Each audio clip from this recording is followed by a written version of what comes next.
Lep pozdrav, jaz sem Blaž Cegnar, govoril pa bom o tem, kako dojemamo ljudje plačilo. In sicer ugotovil sem, da ljudje popolnoma narobe dojemamo plačilo. Zato, ker plačilo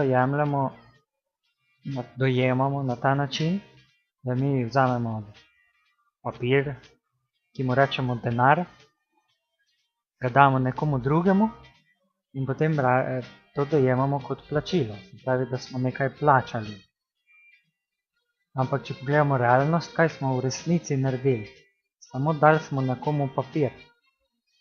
Torej, če smo samo iskreni do samega sebe in se vprašamo, kako resnično plačamo za stvari. A mi resnično z papirnatim denarjem ali pa še to ne, celo samo z digitalnimi številkami, ki jih prenesemo oziroma zbrišemo iz enega računa in dodamo na drug račun, ali mi s tem res dejansko plačamo. Recimo, da bomo bolj konkretni, avto. Če mi želimo avto, kako plačamo za avto? Če imam jaz denar, grem, ne vem kam, dam ta denar nekam in potem imam avto. Ampak to ni res, ker avta ni. Torej, ugotovili smo, da avta ni. Se pravi, tukaj nekaj manjka. In kaj nam manjka? Ker nekdo mora avto narediti. Nekdo mora dejansko vložiti delo, zato da se izdela avto. Torej, s čim se plača avto? Z denarjem, ki je namišljen, ki smo si ga izmislili, ali z delom. Torej, za avto, kot smo ugotovili, smo plačali z delom, tako kot za vse ostale stvari, dobrine, izdelke, storitve. Torej, dejanska, praktična, resnična oblika plačila je zgolj in samo delo, vloženo delo oziroma vložen čas. To je plačilo. S tem plačamo. In dejansko iz tega lahko vidimo, na kak način v bistvu narobe dojemamo plačilo, in ker narobe dojemamo plačilo, s tem narobe dojemamo realnost. In zato recimo mi sploh ne spoštujemo dela. Spoštujemo denar, spoštujemo plačilo, ampak ker plačilo dojemamo kot namišljene številke oziroma namišljen papirnat denar, potem ne spoštujemo dela. In zato je ogromno delavcev plačanih tako malo, da sploh ne morejo dostojno živeti. In še večji absurd, ali pa ravno takšen absurd, je to, da tisti ljudje, ki dejansko praktično delajo, fizično delajo, so plačani najmanj. Največ so plačani tisti delavci, ki delajo nekaj mentalnega, ki razmišljajo veliko ob delu in ki naredijo zelo malo fizičnega dela, ki vložijo zelo malo dejanskega praktičnega fizičnega dela. Takšni intelektualni delavci so plačani največ, oni delavci, ki pa dejansko fizično, resnično delajo in resnično plačajo sami s svojim delom za stvari, ki jih potem imamo, kot so hrana, obleke, vse kar je, storitve, tisti so plačani najmanj. Težje kot je delo, manj so plačani za delo. Torej, s tem je več kot očitno nekaj narobe. Zato, ker sploh ne spoštujemo več dela, ne spoštujemo več ljudi, ki delo upravljajo, ljudi, ki dejansko plačajo s svojim delom, zato da imamo izdelke in storitve, ki jih imamo, in tako dopuščamo in ustvarjamo zlorabo. Zlorabljamo življenje, ker ne omogočamo vsem, da lahko dostojno živijo. Ker smo si pač zmislili tak sistem, da v sistemu potrebuješ digitalne številke na računu, da lahko dostopaš do izdelkov in storitev, ki jih potrebuješ. Torej, moramo se zelo dobro zamisliti nad samim sabo in spoznati, da moramo spet začeti spoštovati resnično obliko plačila, ki je pač delo, vložen čas, vložen trud. In če zdaj pogledamo, kakšen princip je princip, ki je najboljši za vse, za vsakega posameznika v družbi in hkrati za celotno družbo. To je princip enakovrednosti, kjer lahko vsak prispeva v družbo svoj talent, to, kar pač dobro dela, kar lahko dela, in hkrati lahko potem od vseh drugih ljudi v sistemu prejme to, kar potrebuje. Takšen sistem bo najbolj učinkovit. Zato, ker bojo potrebe vseh zagotovljene, ker bo vsak imel zagotovljeno dostojno življenje in ker bo vsak lahko delal in izražal svoj talent na način, ki bo za njega najbolj produktiven.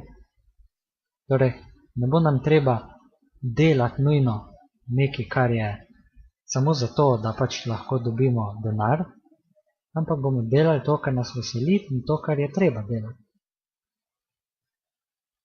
Zato vam predlagam, da si tudi preberete predlog za zagotovljen življenjski dohodek in pa tudi enakovredni denarni sistem, ki je predlog, ki upošteva takšno obliko družbe. Ampak seveda problem ni v sistemu navzven, problem ni v tem, kakšni zakoni veljajo v ekonomiji. Problem je v tem, kako se mi ljudje obnašamo drug do drugega. In pač jaz sem izpostavil en problem našega obnašanja v zvezi s plačilom, ki pač izvira iz tega, da ljudje narobe dojemamo plačilo. In ljudje že drugega od rojstva naprej narobe učimo, kaj je to plačilo. Ker se učimo, ja, plačilo je to, da denar daš nekomu, ali pa denar ne kažeš drugemu in si plačal za stvar. Ne, ne drži. To je iluzija. Plačal si za nekaj takrat, ko si nekaj naredil, ko si vložil svoje delo in svoj čas, zato da si izdelal nek izdelek in to je plačilo za ta izdelek. Plačal si ga s svojim delom, svojim vloženim trudom, znanjem in časom. To je plačilo. In zato, ko enkrat dojamemo, da je resnično plačilo delo, potem dojamemo, da moramo vsem ljudem priznati njihovo delo, ki ga upravljajo v sistemu, ampak kako pa, če pomislimo? Zdaj imamo različne plačilne razrede in pravimo, tisti delavci, ki so zelo intelektualni, jim pripada več zaslug za delo, se pravi več denarja, ker če zdaj dejansko pogledamo, kaj je denar, denar predstavlja tudi nek dobropis nekomu, ki je nekaj naredil, v smislu, evo, ker si pač nekaj naredil, dobiš denar kot dobropis, s katerim boš lahko dokazoval v sistemu, da si res nekaj naredil. Ampak v bistvu danes sploh ni tako, ker največ denarja imajo tisti, ki najmanj delajo fizično. Ker recimo nek bankir lahko prelaga neke papirje, se dogovarja z ljudmi, ampak on v resnici ni nič praktičnega naredil. On ni izdelal nekega izdelka. On ni oral na njivi. On ni zgradil hiše. On je samo večinoma prelagal neke papirje in se nekaj dogovarjal, pogovarjal, kakšno stvar zapisal. In to je večinoma to. Ampak takšni ljudje danes dobijo največ zaslug v obliki denarja, ker denar je to predstavlja zasluge za delo, da dobijo največ denarja. Tisti, ki pa dejansko fizično delajo največ, ne vem, rudari, delavci v tovarni recimo, ti pa ponovadi dobijo najmanjšo plačo. Pravi, tem ljudem pripisujemo najmanj zaslug za to, da so nekaj naredili za sistem. Kar je absurdno. Se pravi, dojemati moramo začeti plačilo kot delo. In potem se moramo vprašati, kako najbolj pošteno, da vrednotimo zdaj to delo? A je delo zobozdravnika več vredno od dela delavca v tovarni? A je delo bankirja več vredno ali pa manj vredno od delavca v tovarni ali pa od čistilke? Je delo gasilca več vredno ali manj vredno od električarja? Kako bomo vrednotili delo, da bo pošteno? Če smo zdaj spoznali, ko enkrat vidimo, da je v bistvu dejansko plačilo za nekaj vloženo delo, vložen trud, vložen čas, potem se moramo vprašati, v bistvu, koliko je zdaj to delo vredno, koliko sem že rekel. In kdo v bistvu dela delo? Zdaj se v bistvu sprašujemo, koliko je vreden nek človek, ki to delo opravlja. To človek je živo bitje. In zdaj se mi sprašujemo, a je zdravnik, živo bitje, ki je zdravnik, več vreden od živega bitja, ki je delavec v tovarni. Ali mogoče živo bitje, ki je električar, več vredno ali manj vredno od živega bitja, ki je policaj, pa gasilec, ali pa politik, ali pa birokrat, ekonomist, zgodovinar, umetnik. Je živo bitje, ki je umetnik, več vredno ali manj vredno od živega bitja, ki je zdravnik, ali pa električar. Tu moramo biti zdaj zelo pazljivi, zato ker se moramo postaviti sami v kožo vsakega izmed teh. Kaj, če smo mi električar? Bi radi smo zdaj, če se postavimo v kožo električarja, kako bo najbolj pošteno, da se tretiramo več vredno ali manj vredno od zdravnika? Kaj pa, če smo mi v vlogi zdravnika? Kaj pa, če smo v vlogi ekonomista, zgodovinarja, umetnika? Če smo zares samo iskreni, ugotovimo, da se ne da določiti vrednosti živega bitja, v smislu, kdo je več vreden, kdo je manj vreden. Vsako živo bitje je enako vredno. Če je to težko dojeti, poglejte dojenčke. Kako boste določili, kater dojenček je več vreden od drugega? Kater dojenček je manj vreden od drugega? Vsak dojenček je živo bitje. Spet, postaviti se moramo sami v vlogo vsakega dojenčka. Kako bo najboljši za vse? Kakšen princip bo najboljši za vse?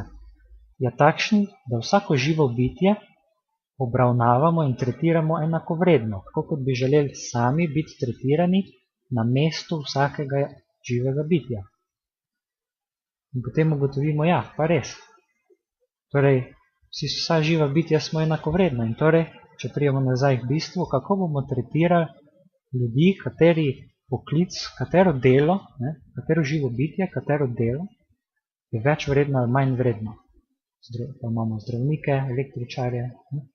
In če zdaj apliciramo to spoznanje, da smo vsa živa bitja enakovredna, potem je tudi vso delo, ki ga neko živo bitje prispeva v družbo, enakovredno.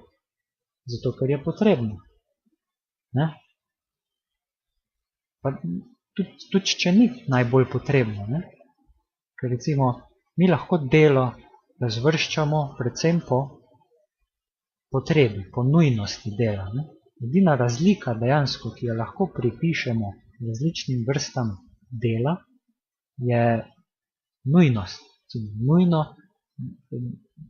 delo, s katerim ustvarjamo hrano, je bolj nujno od dela, ki ga upravlja umetnik, zato da ustvarja neko umetnost. To ne pomeni, da je delo umetnika manj vredno od dela kmetovalca. Ne.